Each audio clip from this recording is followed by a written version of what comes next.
नमस्कार, मी मेनका वाघ. पुस्तक श्यामची आई, लेखक साने गुरुजी. रात्र 20वी. सात्विक प्रेमाची भूक. काय सुरुवात करू ना रे गोविंदा? श्यामने विचारले. थोडा वेळ थांबावे, ते म्हातारबाबा अजून आले नाहीत. तुमच्या तोंडचा एकही शब्द गमावला तर त्यांना वाईट वाटते, गोविंदा म्हणाला. इतके काय असे आहे माझ्याजवळ? साध्या गोष्टी मी सांगतो. वेडे आहेत लोक झाले. श्याम म्हणाला. तुम्ही सांगता ते तुम्हाला चांगले वाटते म्हणून सांगता ना, का तुम्हालाही ते टाकाऊ वाटते? स्वतःला टाकाऊ वाटत असूनही जर सांगत असाल तर तुम्ही ते पाप केले असे होईल. ती फसवणूक होईल. आपणास जे त्याज्य व अयोग्य वाटते ते आपणास लोकांना कसे बरे देता येईल? भिकाने विचारले. शिवाय लोकांची श्रद्धा असते तर ती का दुखवा? त्यांना तुमचे ऐकण्यात आनंद वाटत असेल म्हणून ते येण्यात उत्सुक असतात, गोविंदा म्हणाला. हे पहा, आलेच म्हातारबाबा. या इकडे बसा, राम म्हणाला. इकडेच बरे आहे, असा येथे बसतो, ते म्हातारबाबा म्हणाले. श्याम, कर सुरुवात आता, राजा म्हणाला. सारी मंडळी उत्सुक झाली. श्यामची कथा सुरू झाली. त्यांची हृदयगम्य मुरली वाजू लागली. मला माझ्या वडिलांनी आमच्या गावापासून 6 कोसावर दापोली म्हणून एक गाव होते, तिथे इंग्रजी शिकाव्यास ठेवले. मामाकडून मी दिवे लावून आलो होतो. थोडे दिवस घरी वेद वगैरे शिकत होतो, परंतु वडिलांनी इंग्रजी शिकविण्याचे ठरविले. 1-2 इयत्ता इतके माझे शिक्षण झाले होते. दापोली मोठा सुंदर गाव आहे. तेथील हवा फार आरोग्यदायक आहे. तेथून समुद्र 4 कोस दूर आहे. दापोलीस खूप मोठमोठी मैदाने आहेत. एकेकाळी येथे इंग्रजांची फलटण होती, म्हणून दापोलीस कॅम्प दापोली असेही म्हणतात.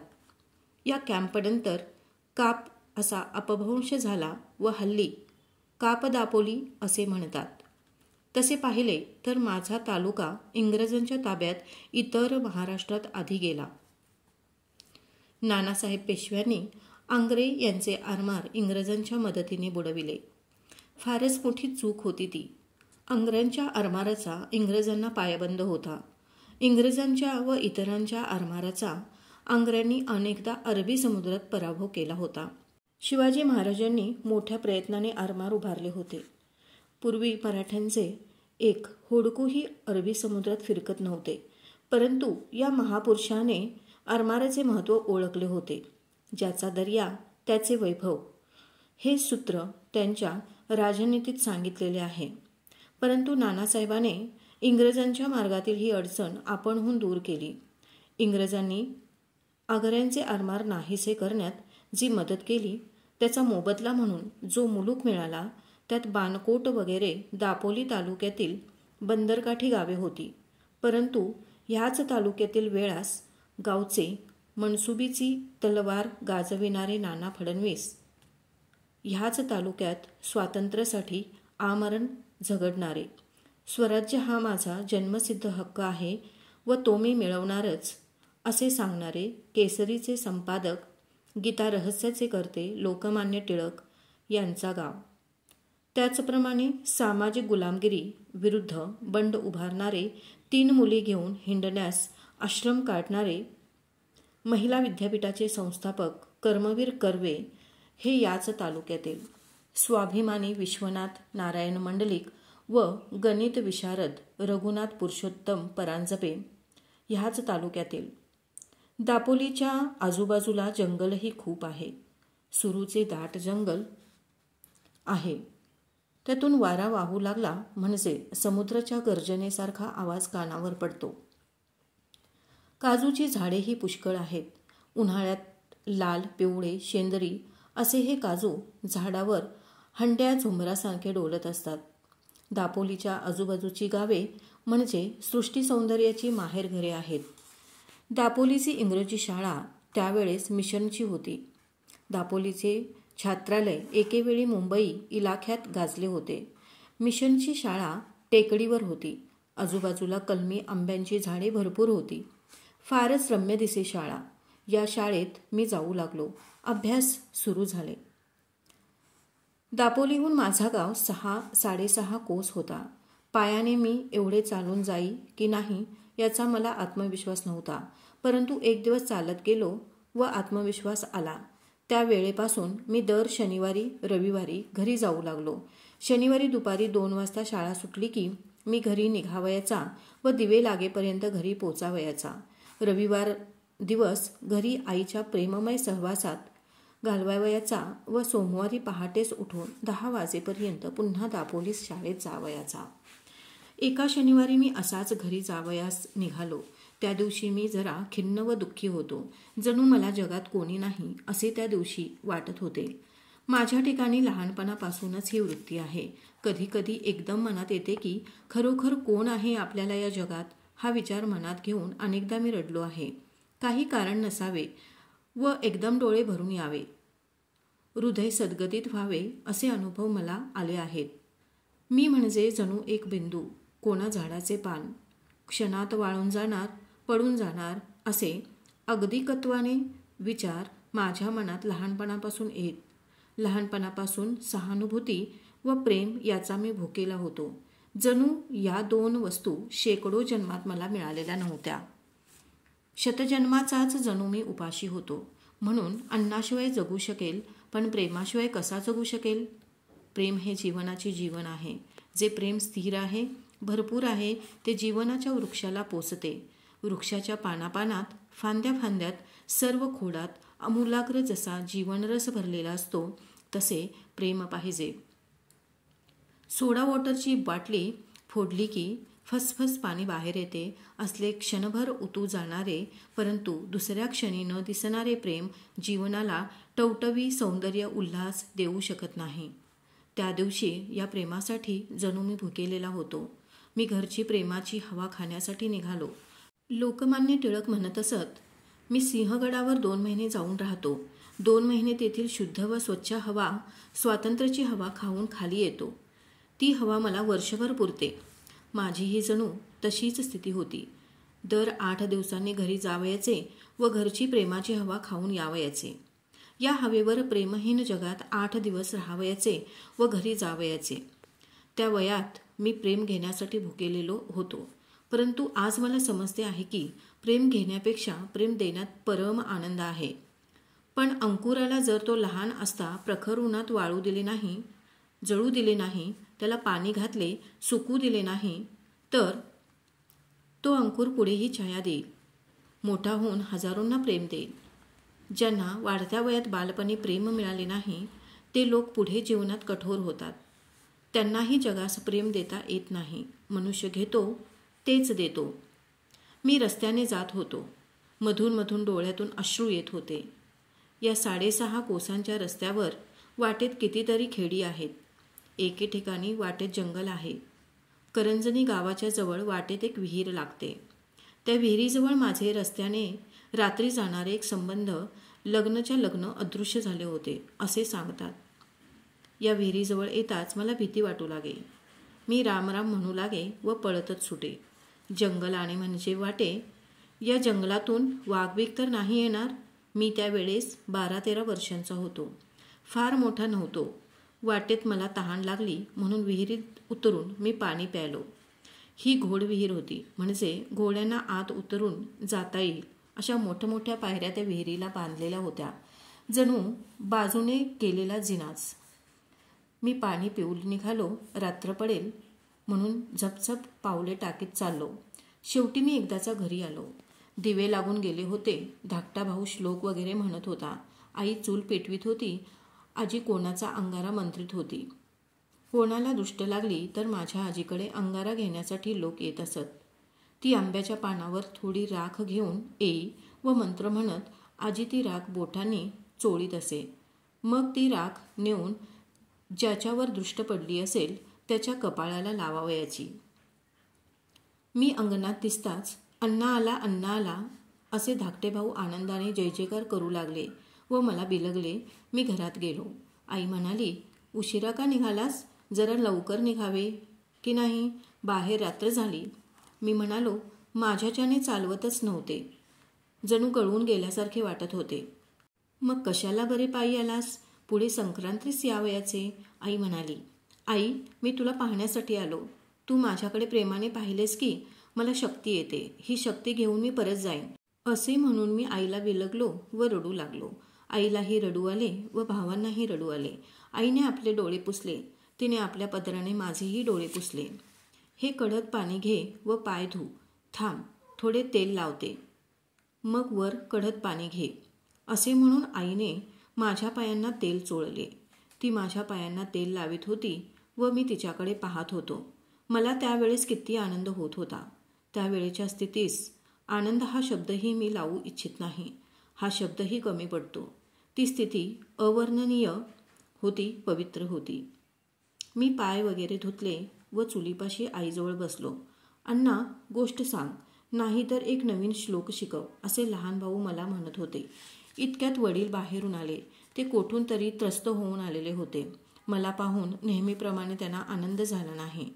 ते काही बोलले नाहीत. बाहेर पाय धुवून आले व संध्येला बसले. का रे, संध्या वगैरे झाली का तुझी? त्यांनी मला विचारले. त्यावेळेस मी संध्या करीत असे. संध्येचा अर्थ मला समजत नसे तरी तंत्र करीत असे व तोंडाने पुटपुटत असे. नाही केली, करतो, मी म्हटले. तेथे चुलीजवळ काय बायकांसारखा बसला आहेस? उठ, संध्या वगैरे करायची, ते रागाने बोलले. आई म्हणाली, आत्ताच तो आला, दमला आहे अगदी, गळून गेल्यासारखे वाटते म्हणाला, जरा बसला आहे. श्याम, जा संध्या वगैरे कर. मी उठलो व पाठावर बसलो.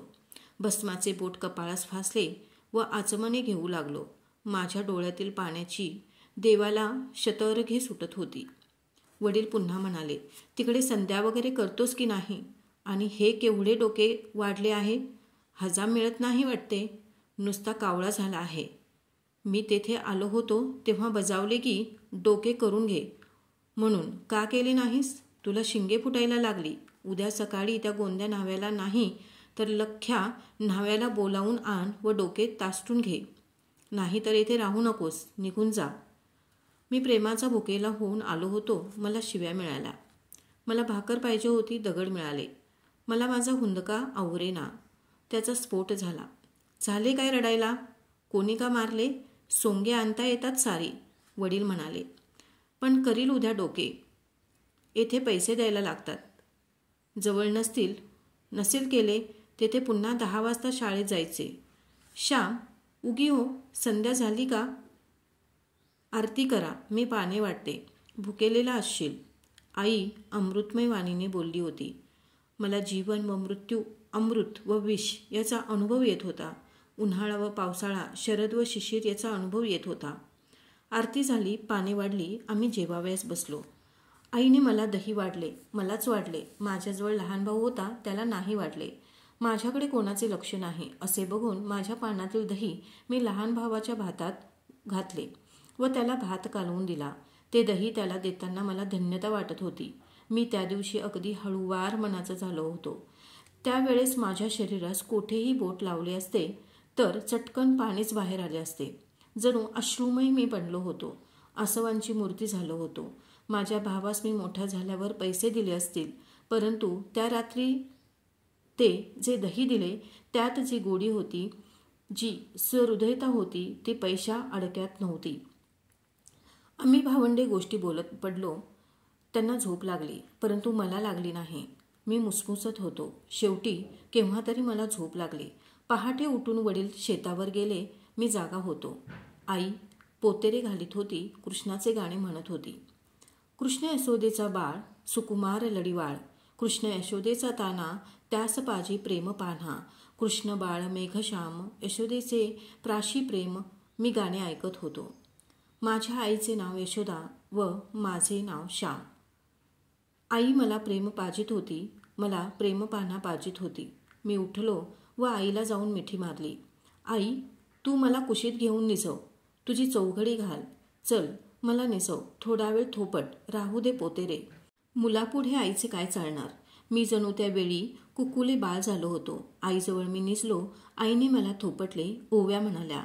पहाटेची वेळ, दूर कोंबडा आरवे, परी बाळा झोपी जावे, लहान तू. पहाटेची वेळ, वाजू लागते रहाट, बाळा तू रे पाळण्यात झोप घेई. पहाटेची वेळ, काका करीतो कावळा, झोपेपरी माझ्या बाळा उठू नको. पहाटेची वेळ कामाची आहे घाई, बाळा तू झोप घेई आई म्हणे. मी ओव्या ऐकता ऐकता आईला म्हटले, आई मी आपला निघून जातो. मी येथे राहत नाही. मी आलो तर भाऊ किती रागे भरले व ते घरी येण्याच्या आधीच मला जाऊ दे. आई म्हणाली, असे नको हो श्याम करू, हे चांगले का? अरे ते बोलले तरी त्यांच्या मनात का असते? बाहेर कोणी अपमान केला असेल त्यांचा, रागावलेले असतील म्हणून बोलले. आजकाल आपली स्थिती वाईट आहे, तुला कळत का नाही? त्यांचे मन निराश असते. त्यांचे बोलणे तू मनावर घेऊ नकोस. त्यांनी आजपर्यंत तुम्हाला वाढविले तर 2 शब्द बोलण्याचाही त्यांना अधिकार नाही का? इतकी वर्षे तुमच्यासाठी त्यांनी अपमान सोचले, खस्ता खाल्ल्या, तुम्हाला लहानाचे मोठे केले. तुमच्या विद्येसाठी कर्ज काढून स्वतः फाटकी धोतरे नेसून ते पैसे देतात. ते तू या 2 शब्दांमुळे विसरून का जावे? आणि डोके वाढले आहे म्हणून बोलले. जुन्या माणसांना ते बरे वाटत नाही. तुम्ही अजून लहान आहात म्हणून बोलले.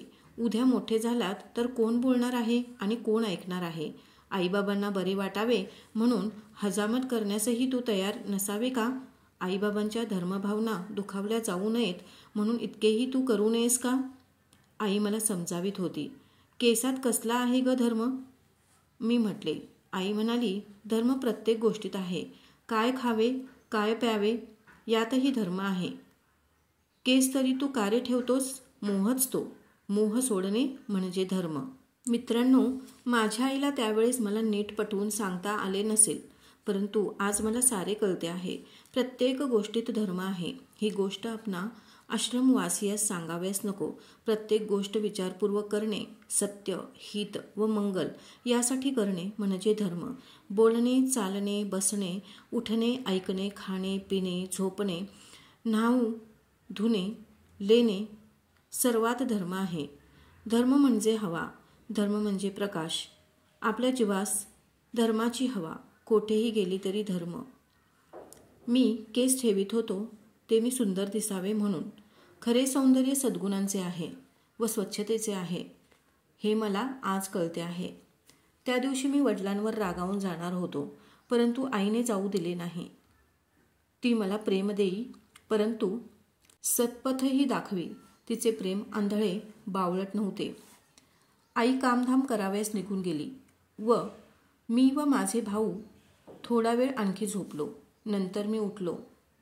न्हाव्याला बोलावून आणले. आमचा पडपणीचा न्हावी होता. पडपणीचा म्हणजे वर्षाकाठी न्हाव्याला ठराविक धान्य द्यावयाचे, मग वर्षभर त्याने हजामती करावयास त्या घरी जावयाचे. दिवाळीच्या दिवशी अंगाला लावावयास यावयाचे. ते प्रेमळ संबंध असत, परंतु ती पद्धत आता खेड्यातूनही नाहीशी होत चालली आहे. गोविंदा न्हावी म्हणजे घरोब्याचा. काय श्याम, लईशी डोई वाढवलीस असे त्याने विचारले. मी त्याला म्हटले, गोविंदा तुझा हात हलका आहे. ते कापातले न्हावी फार रडवितात. माझे शब्द ऐकून गोविंदास बरे वाटले. आम्ही आंघोळ केल्या. वडील बाहेरून आले. येताना त्याने तवसे आणले होते. तवसे म्हणजे जून झालेली काकडी. कोकणात अशी तवशी घरात टांगून ठेवतात व ती बरेच दिवस टिकतात. 4-4 महिने टिकतात. पावसाळ्यातील भोपळे व तवशी शिमग्यापर्यंत टिकतात. शिमग्याचे ढोल वाजले म्हणजे ती टिकणार नाहीत अशी समजूत आहे. वडील आईला म्हणाले, हे तवसे आणले आहेत, पातोळे कर, श्यामला आवडतात. ही हळदीची पाने सुद्धा आणली आहेत. तुमच्या आंघोळी झाल्या वाटते. श्याम चुलीखाली थोड्या घाल. मी पण आंघोळ करून देवळात जातो. आज आवर्तने करणार आहे. तुझ्यासाठी मी दर 15 दिवसांनी गणपतीवर एकादशिनी करीत असतो. वडिलांचे गोड शब्द ऐकून मी लाजलो व शरमलो. ते मला आदल्या दिवशी रात्री रागे भरले होते, परंतु किती त्यांचे प्रेम. माझे बरे व्हावे, भले व्हावे, माझा अभ्यास नीट चालावा म्हणून ते देवास आळवीत. मला पातोळे आवडत म्हणून बाहेर हिंडाव्यास जाऊन तवसे घेऊन आले. त्यांच्यावर रागावून मी जाणार होतो. मी रागाने पुन्हा दापोलीस निघून गेलो. असे आल्यावर त्यांनी पाहिले असते तर त्यांची केवढी निराशा झाली असती. त्या प्रेमळ व थोर पितृहृदयास किती दुःख झाले असते.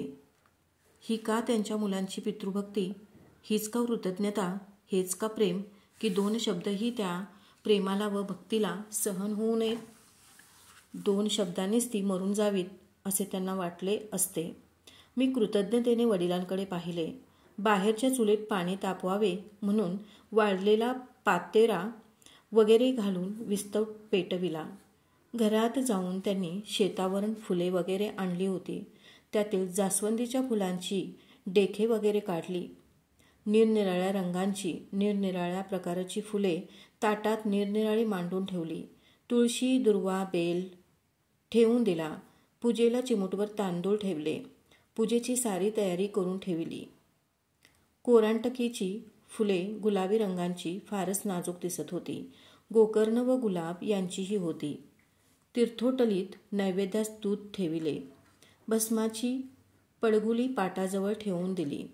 वडिलांच्या पूजेची तयारी करून मी आईला मदत करू लागलो. काकडी चिरली व ती खिसली. हळदीची पाने पुसली. कोळिष्टक वगैरे पाहिले. पातोळे लिंपण्यासही मी लागलो. मला अगदी पातळ लिंपता येत असत. तांदळाचे पीठ काकडीच्या खिशात मिसळतात, त्यात गूळ घालतात. मग ते पीठ हळदीच्या पानावर पसरवायचे. निम्म्या पानावर पातळ पसरून निम्मे पान त्यावर झाकण घालावयाचे. वाफेवर हे उकडावयाचे. उकडल्यावर पान सुटते व पातोळा तयार होतो. वडिलांची घराची पूजा संपत आली.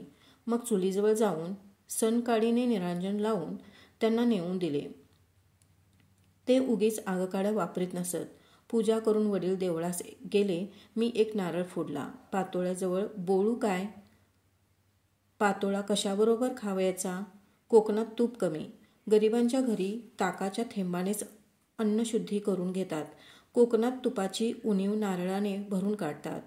ओला नारळ खवावयाचा. मग तो खोवलेला नारळ थोडे कढत पाणी व थोडे मीठ घालून चांगला कुस्करावयाचा. नंतर तो पिळून त्याचा रस काढावयाचा.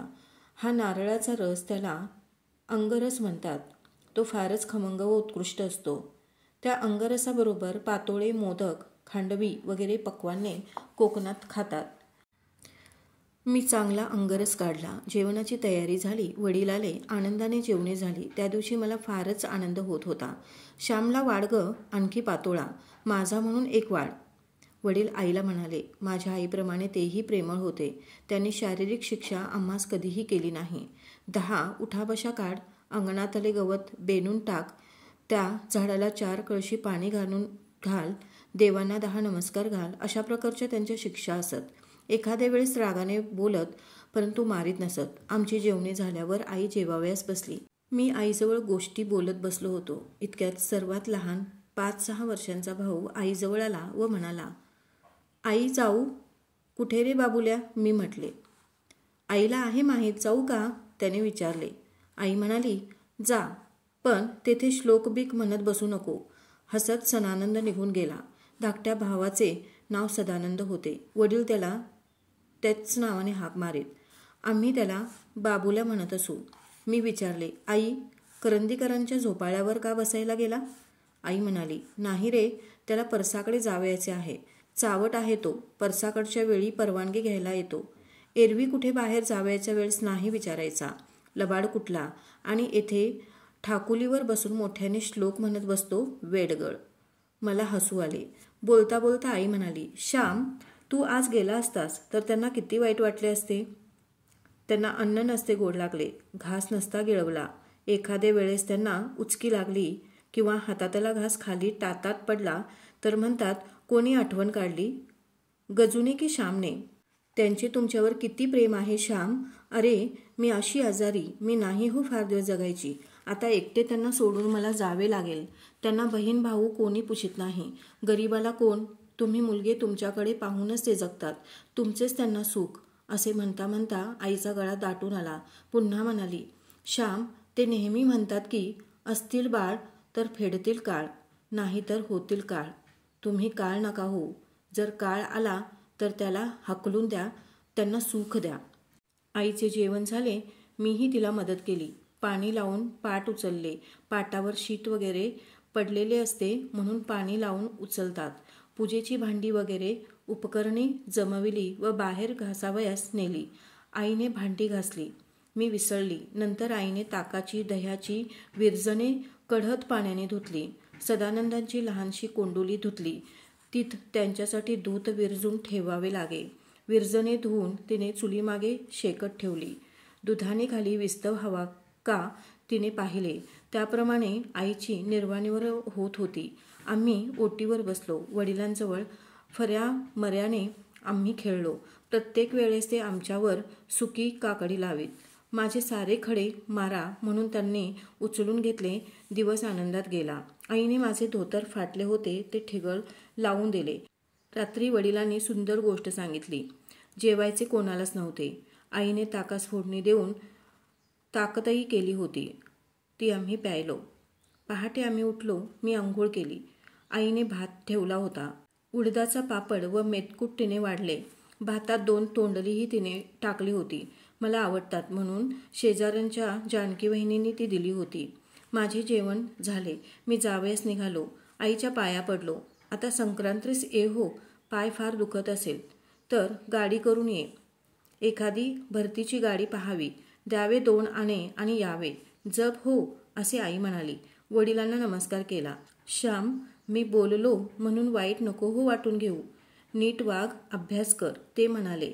नंतर मी दोघा धाकट्या भावास कुरवाळून निघालो. महारवाड्यांपर्यंत वडील पोचवावयास आले. पुढेही बोहळ्यापर्यंत आले.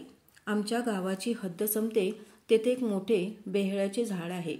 ते माघारी गेले व मी एकटाच चालू लागलो. आईबापांचे प्रेम मनात येऊन मी रडत चाललो होतो. मी दापोलीहून घरी गेलो तेव्हा प्रेम मिळावे म्हणून मी रडत होतो. आता परत जाताना प्रेम भरपूर मिळाल्यामुळे हृदय भरून येऊन रडतच जात होतो. सुखाचे अश्रू व दुःखाचे अश्रू. वाटेत एक वाटसरू मला म्हणाला, का रे मुला रडतोस? तुला कोणी नाही का? मी त्याला म्हटले, माझे आईबाप आहेत. ते तुझ्यावर प्रेम नाही का करीत? तुला घालवून लाविले का त्यांनी? नाही, ते माझ्यावर फार प्रेम करतात म्हणून मी रडत आहे. त्या थोर अपार प्रेमाला मी लायक नाही म्हणून मला वाईट वाटत आहे. त्यांच्या प्रेमास मी कसा उतराई होऊ? खरेच कसा बरे उतराई होऊ या विचाराने मला रडू येत आहे. विचारणारा वाटसरू माझ्याकडे कृपाळूपणे पाहून निघून गेला. मीही जल्दीने चालू लागलो. असे हे साने गुरुजींचे सात्विक प्रेम. त्यांच्या आईवडिलांनी त्यांना भरपूर प्रेम दिले. आजकालची पिढी प्रेमासाठी भुकेली आहे का हा प्रश्नच पडतो. आपले आईवडील आपल्या चांगल्यासाठी कधीतरी रागवतात हे मुळी मुलांना कळतच नाही आणि त्या रागापोटी द्वेषाने ते जगत असतात. मात्र या रात्रीतून आपल्याला लक्षात येते की सात्विक प्रेम काय आहे. आपल्या कुटुंबाकडूनच ते प्रेम आपल्याला मिळत असते आणि त्या प्रेमापोटीच आपण जगत असतो. त्या प्रेमासाठीच आपण जगत असतो आणि त्या प्रेमासाठीच आपण जगायला हवे. आयुष्यामध्ये आपल्या प्रियजनांचे जर प्रेम आपल्याला मिळत नसेल तर आयुष्य निरर्थक वाटायला लागते. खरे तर एकट्याने यायचे आहे, एकट्याने जायचे आहे हे जरी सत्य असले तरीही या जीवन मरणाच्या प्रवासामध्ये प्रेमाची माणसं जमवणं आणि त्यांच्याकडून प्रेम घेणं आणि प्रेम देणं या दोन्ही गोष्टी तितक्याच महत्त्वाच्या आहेत. तेव्हाच आपलं आयुष्य सार्थकी लागते आणि तेव्हाच आपल्या आयुष्याला एक अर्थ निर्माण होतो. आयुष्याच्या अनेक वळणांवर आपल्याला अनेक व्यक्ती भेटतात. त्यांच्याकडून अनेक प्रकारचे प्रेम भेटते. मात्र शाश्वत प्रेम जर तुम्हाला हवे असेल तर ते तुमच्या आईवडिलांकडूनच भेटते, तुमच्या कुटुंबाकडूनच भेटते. जर तुम्हाला तुमच्या आईवडिलांच्या प्रेमाची उतराई करायची असेल तर तुम्ही तुमचे स्वप्न जगा. तुमचे स्वप्न पूर्ण करण्यासाठी झटा. जेणेकरून तुमचे स्वप्न पूर्ण झालेले पाहताना तुमच्या आईवडिलांना आनंद होतो आणि आपल्या मुलांच्या यशाने जो आईवडिलांना आनंद मिळत असतो तोच त्यांचे आयुष्य सार्थकी लावत असतो. धन्यवाद.